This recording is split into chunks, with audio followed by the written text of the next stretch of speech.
मी Harish M S. शाखा अभियंता महाराष्ट्र जीवन प्राधिकरण. सध्या आपला सोलापूर शहरासाठी पिण्याच्या पाण्यासाठी स्मार्ट सिटी अंतर्गत उजनी धरण जलाशय उद्भव धरून हे पाणीपुरवठा योजना सध्या प्रगतीपथावर आहे. सदर योजनेद्वारे सोलापूर शहरास दररोज 170 दशलक्ष लिटर म्हणजे 170 MLD पाणी उपलब्ध होणार आहे. सदर योजनेमध्ये मुख्यतः आपला उजनी धरणामध्ये एक जागवेल आहे. त्याच्यानंतर तिथं एक पंपिंग मिशनरी म्हणजे 1150 HP म्हणजे 6 नग म्हणजे 4 वर्किंग आणि 2 स्टँड बाय. तसंच तिथनं अशुद्ध पाण्याची दाब नलिका म्हणजे वरवडे टोल प्लाझापर्यंत ते 1524 mm व्यासाचं 28.5 किलोमीटर लांबीचं पाईपलाईन आहे. त्याच्यानंतर आपण इथं BPT म्हणजे ब्रेक प्रेशर टँक इथं बांधत आहोत. ते 6.5 लाख लिटर क्षमतेचं आहे आणि BPTपासून फार पाकणी ते सोरेगावपर्यंत एकूण 81.50 किलोमीटरचा ग्रॅव्हिटी मेन म्हणजे पाणी उताराने जाणार आहे. त्याचा डायमीटर 1473, 1422 आणि 1168 MM MS पाईप आहेत. असं मिळून एकूण 110 किलोमीटर एकूण लांबीचा पाईपलाईन आहे. तसेच आपल्याकडे रेल्वे क्रॉसिंग, राष्ट्रीय महामार्ग क्रॉसिंग, राज्य महामार्ग क्रॉसिंग आणि इतर रस्ते, सीना नदी असे मिळून एकूण 63 क्रॉसिंग आहेत. आणि हे काम 1 जून 2023 रोजी ठेकेदार पोचंपाड कन्स्ट्रक्शन कंपनीनं देण्यात आलेले आहे. आणि ह्याचं काम पूर्ण करण्याचा कालावधी आहे 21 महिने म्हणजे नोव्हेंबर अखेरपर्यंत. त्याच्यानंतर 3 महिने ट्रायल रन, त्याच्यानंतर 3 वर्ष ऑपरेशन अँड मेंटेनन्स देखभाल दुरुस्ती हे सुद्धा ठेकेदाराच्या स्कोपमध्ये आहे. आणि आत्तापर्यंत आपला जाकवेलचं काम 70% पूर्ण झालेलं आहे. तसेच पाईपलाईनच्या कामात 110 किलोमीटरपैकी 100 किलोमीटर पाईप सप्लाय केलेला आहेत आणि 110 पैकी 86 किलोमीटर म्हणजे पाईप ॲक्च्युली अंतरलेलं आहे म्हणजे लोअरिंग लिंक झालेलं आहे. तसेच एक 47 किलोमीटरचं हायड्रॉलिक टेस्टिंगसुद्धा संपवलेलं आहे. आणि क्रॉसिंगच्या बाबतीत एकूण आपण 63 पैकी 40 क्रॉसिंग्सचं काम पूर्ण केलेलं आहे. सध्या महत्त्वाचं म्हणजे रेल्वे क्रॉसिंग वगैरे काम प्रगतीपथावर आहे. तसंच सध्या कामाचे एकूण भौतिक प्रगती 75% झाले असून आर्थिक प्रगती 71% झालेले आहे. आणि हा महत्त्वाचं म्हणजे आम्ही यावर्षी जाकवेल म्हणजे उजनी धरण म्हणजे क्षेत्रात एका सीझनमध्ये आम्ही जाकवेल म्हणजे ते पूर्ण करत आहोत. म्हणजे आता सध्या जाकवेलचं म्हणजे पोझिशन एकदम म्हणजे HFLच्या वरती आलेलं आहे. त्याच्यामुळे ते सेफ झोनमध्ये आहे. या वर्षामध्ये 100% ते जाकवेल पूर्ण होणार आहे. सोलापूर शहरासाठी उजनी येथून पंपिंग करून आपण पाणी पुरवठा करून घेतो. तर ही 80 MLDची पाईपलाईन आहे. ज्यावेळेस धरण व्यवस्थित भरलेलं असतं ते समोर जे पंप हाऊस आहे त्या पंप हाऊसचं पाणी येतं आणि तिथं पंप करून आपण पाणी पुरवठा करत असतो. ज्यावेळेस धरण वजा 35% येतं त्यावेळेस आपल्याला हे दुबार पंपिंग करावं. हे जे पंप दिसायला आपल्याला बाजूला हे दुबार पंपिंग करतो. इथं सेंट्रिपेल पंप वर आहेत त्याच्या खाली पाणी उपसा करतो. त्याच्यानंतर वजा 52% गेल्यानंतर तिबार पंपिंग मध्ये हे आपण पेंटून बसवलेलं आहे. त्याच्यामध्ये पंप असं 190 HPचा एक पंप बसवलेला आहे आणि हे समर्सेबल 15 HPचे 7 पंप, 10 HPचे 10 पंप आणि 190चा एक या पंपांना आपल्याला पंपाला जेवढं पाणी लागणार आहे तेवढं पाणी घेतो आणि ते पाणी इकडे येऊन तिथे कॉफर डॅम टाकलेला आहे. कॉफर डॅमला अडवून हे पाणी आपल्या शहराकडे घेतो. इथला 80 MLD उपसा करतो, पुढे 80 MLD. इथे एका दुसऱ्या पंपाला जरी अडचण आली तर पुढे पंपाचं पाणी कमी येतं आणि त्यामुळे गावामध्ये पाण्याची तक्रार दिसत असताना सुद्धा सोलापूर पाण्याची कमतरता काय जाणवते, काय नेमकं सांगतो? कमतरता असं हे आपण शहरापासून 100 किलोमीटर आहे. इथनं पाणी उचलून तिथे न्यायचं आहे आणि नदी वाटे सोडलेलं पाणी ते आहे. आपण हेतून उपसा करून ते पाणी तिथे देतो. त्याच्यामुळे थोडं या HPच्या पंप ज्या वापरलेल्या आहेत त्या वापरामध्ये विद्युत काही खंडित होतो किंवा त्याचा परिणाम होतो किंवा म्हणजे सलगपणे आपल्याला मिळते का ती व्यवस्था होती? नाही, विद्युत पुरवठ्याचं काही अडचण नाही आहे. पण याच्यामध्ये वादळ वारा सुटल्यानंतर डिस्टर्बन्स जास्त आलेला आहे आणि आता हे खालीपर्यंत गेलेलं आपण तर खाली गेलं तर सगळे समोर बघितलं तर शंप शिंपले आहेत आणि ते सगळं खेचून या पंपाला प्रत्येक वेळेस अडचण येते.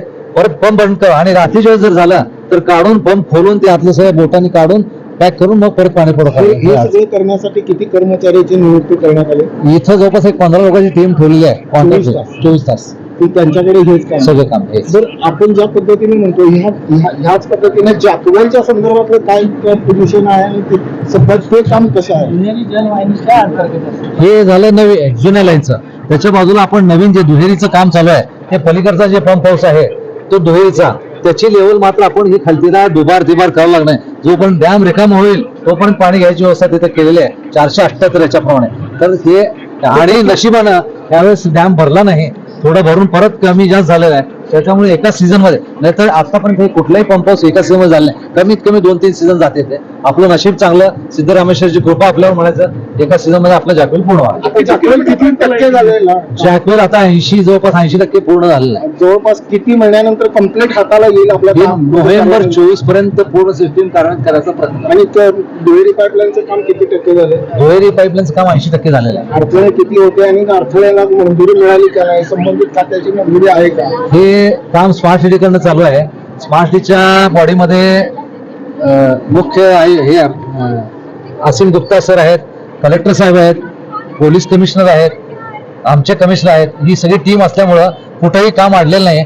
जे ते आपल्या आपल्या परीनं जोर लावून काम पूर्ण करून घेत आहेत. सध्याला किती किलोमीटर पर्यंत पाईपलाईन गेली? ही जवळपास आता 80-90 किलोमीटर पर्यंत पाईप आलेले आहेत आपल्याकडे. त्यापैकी 80 किलोमीटर लेईंग झालेलं आहे. नोव्हेंबर 2024 पर्यंत पूर्णपणे कार्य करायचा प्रयत्न करणार. तुम्ही असाही दावा केला की नोव्हेंबरमध्ये 2 दिवसात पाणी पुरवठा मिळेल. हे आल्यानंतर आठवड्यातनं 2दा पाणी पुरवठा होईल. 2 दिवस. तर असंही म्हटलं जातं की बाबा आता हे जर का पाण्याची पातळी कमी आहे तर सोलापूरकरांना काय आव्हान करा? पाणी एवढ्या लांबनं येतंय, त्यासाठीच आपण खास इथं टीम आलेला आहे. कशा पद्धतीनं पाणी येतंय बघा आणि पाणी वाचवा म्हणत नाही मी, वाया घालू नका एवढी विनंती करतो. पाणी असेल किती मायनस मध्ये किती गणती करायची झाला? 30 ते 35 TMC पाणी आहे, पण खाली गाळ असायची शक्यता आहे. त्यामुळे आपला उन्हाळा निघेपर्यंत आपल्याला काय अडचण नाही. सर असं किती वर्षानंतर होतं? हे पहिल्यांदा म्हणजे इतिहासामध्ये डॅम झाल्यापासून पहिल्यांदा झालेलं साधारण किती पंपिंग आहे आहे. इथं आपली सोलापूरची स्कीम आहे, बाजूला उस्मानाची स्कीम आहे, इकडे एनटीपीसी स्कीम आहे आणि शेतीसाठी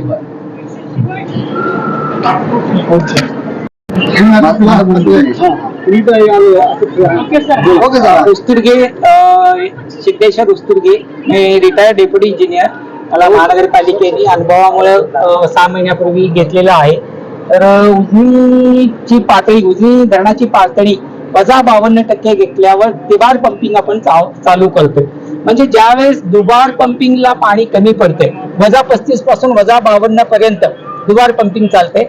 -53ला 52%ला आपण तिबार पंपिंग यावेळेस चालू केलेलं आहे. यापूर्वी आता इतिहासात कधी झालेलं नाही. बरं, हे 15 दिवसानंतर ही परिस्थिती सुधारेल. पावसाळ्यात किती तारखेला म्हणजे मान्सून आल्यानंतर सुधारेल? मान्सून आज जरी चालू झालं, याची पाण्याची पातळी हळूहळू वाढत गेली तर तिबार पंपिंग बंद होईल. मग दुबारला पाणी आलं तर दुबारचं पंपिंग चालू होईल.